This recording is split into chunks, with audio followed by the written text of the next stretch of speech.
In this video, we're going to be talking about how to use Lightning to go from this to this.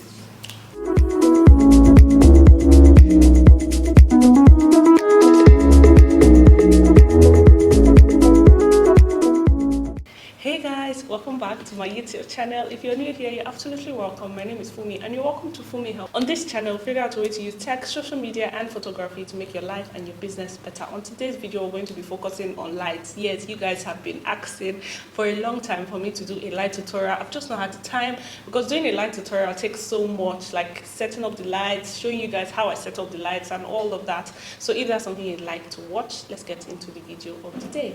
A lot of people have asked me how I achieve my setup with like the dark setup. This is how it looks normally. There's no light added, nothing. This is just like my window light. So I'm going to show you how I transition from that look into like a more darker cinematic look. There are three basic settings you need to understand in your camera: aperture, shutter speed, and ISO. A full video on how to set up your camera, please let me know in the comment section below. ISO down as low as possible. Now the ISO we are going for is 400. Now the lower your ISO, the more crisp the video. If you can see, your video is sharper, everything looks clearer. Now next, we're going to adjust our aperture. So take it to as little as possible. Because you have reduced your ISO, you also have to reduce that to the lowest that you can possibly get, so you can get as much light in as you can. The lowest that my lens can possibly go is 2.0, so that's where we currently are. If you can see, the setup is already looking much better, much different, but we're still going to be going further. Now I've gotten the ideal setting that I usually use. You do not need like a programmed setting on your camera. You can always just adjust and readjust as it pleases you. So now the next thing we're going to do is we're going to use our light. We're going to go into the lighting tutorial fully. First lighting that you need is your key light. Your key light is the main light in every setup. So your key light is known as the main filming light of your subject or your setup. It is usually the strongest light, and when you're setting up, it needs to be the first light that you're going to set up. So for my key light, I use a ring light. It is an 18-inch ring light, so we're going to set that up first. So all I'm going to do is just turn it on. Our key light is on. As you can see, it's too bright. Now you do not need the highest brightness of whatever light you are using. Please turn it down a little bit. So I'm going to adjust it down a little bit. While we're adjusting the light, as you can see, it was going from being yellow to different colors. Now you need when you're buying your light, you need a light that has different color temperature. So my ring light has different color temperatures, so I can go from warm to white. So that will help me when I'm trying to fix the white balance in my camera. Now I love to use my ring light as my main light or my key light because it gives you like a catch light in your eyes. Now what a catch light in your eyes is this. If you can see in my eyes, you can see this glimmer in my eyes. Can you see it? It makes your subject look more alive. It makes you look more alive, assuming this is just like a tutorial for you. Now if you also use glasses and you would like to prevent the glare from this light or the reflection from this light on your glasses, all you have to do is raise your key light to the top, like raise it up on like a 45-degree angle, and then it will not be there anymore. The fact that your key light is your main light doesn't mean it has to be on like the highest temperature, and doesn't mean that like your light has to be too bright or excessively bright. It depends on the theme that you're going for. I like to go for a more cinematic look, so that's why I like to reduce my lights and I like to just mess with the colors and all that.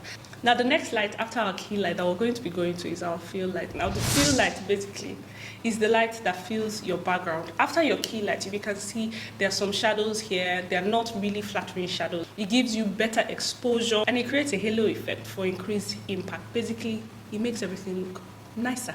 So we're going to be turning on our fill light. As you can see with the fill light, can you see? So basically, it lights up like your hair, your background. It just makes everything look nicer. Now at this point, with turning on both lights, I can actually now work on the setting of my camera. Now I've reduced my ISO to 125. If you can see what fill light is doing, it's making me pop up like I'm separated from my background. Can you see?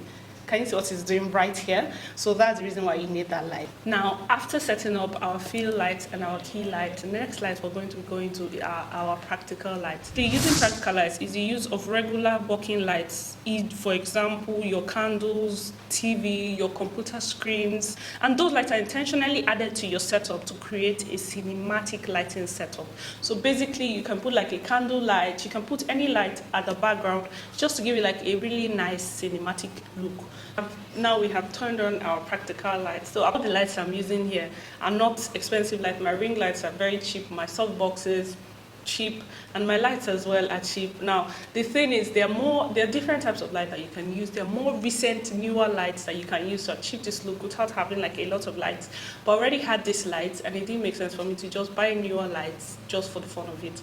If you know, on this channel, one of our goals is to use what you have to create the look that you're going for, with spending as little as you possibly can, but trying to achieve the exact same result that you would if you were using like a more expensive light.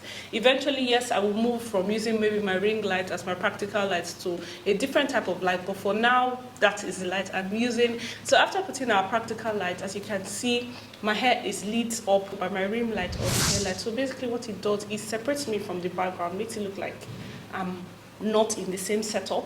So it lights my hair as well. It's very flattering on the face. Field light, which is this light over here, fills this side of my face. Practical lights, if you can see, they just light up the background, make the background look really nice. Your hair light or your rim light gives you like a halo effect, separates you from your background and makes your hair pop. Your field light lights up this corner of your face just to prevent unflattering shadows, and then your main light lights up the whole setup. Now with all of these lights, and because of the setting of my camera, I'm not using any of the natural light that's coming in. So if I was doing this in the evening, I'll have the same setup and it will end up looking the same. So my videos end up looking the same way every single time. I like to have like uniform looks in all my videos as much as possible. So if I was going for a different setup, maybe I wanted it to be bright, I didn't want it to be dark and cinematic, I can adjust my lights in different ways to be able to achieve that. If you would like me to do that in another video, maybe you like a bright and airy tutorial, how to achieve like a bright and airy look, just let me know in the comment section below. Thank you guys so much for watching, and I'll see you guys in my next video. Bye.